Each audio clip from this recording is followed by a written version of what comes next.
In today's video, I'm going to teach you how to calculate bonus in Microsoft Excel. This is a very simple Excel task, and once you understand the basic formula, you can use it for salaries, commissions, incentives, or any other percentage-based calculation. The idea is straightforward. You take the salary amount and multiply it by the bonus percentage.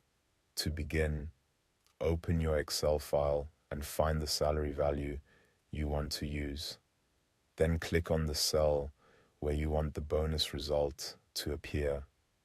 This is important because the selected cell is where Excel will display the final answer after the formula is entered. Now, type an equal sign to begin the formula. After that, enter the cell reference that contains the salary amount. Then type an asterisk, which is the multiplication symbol in Excel.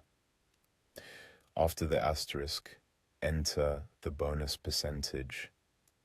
You can write the percentage with the percent sign, or you can convert it to a decimal if you prefer. Both methods work the same way. For example, if the salary is in cell B2 and the bonus is 10%, you would type equals B2 asterisk 10%. You could also type equals B2 asterisk 0.1 because 10% is the same as 0.1 in decimal form.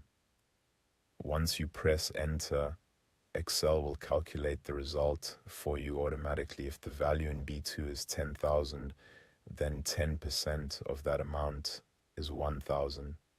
So, after pressing enter, the result shown in the selected cell should be 1,000.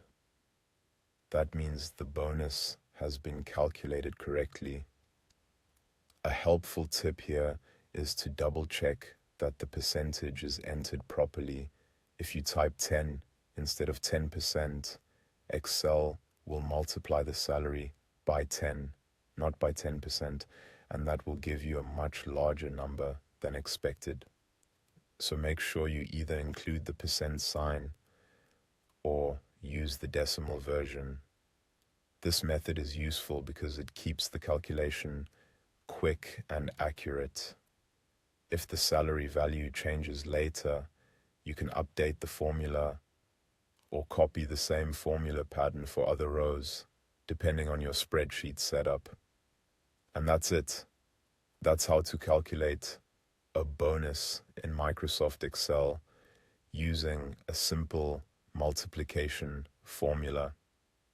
Once you know this, you can easily apply the same approach to many other percentage calculations in your worksheets.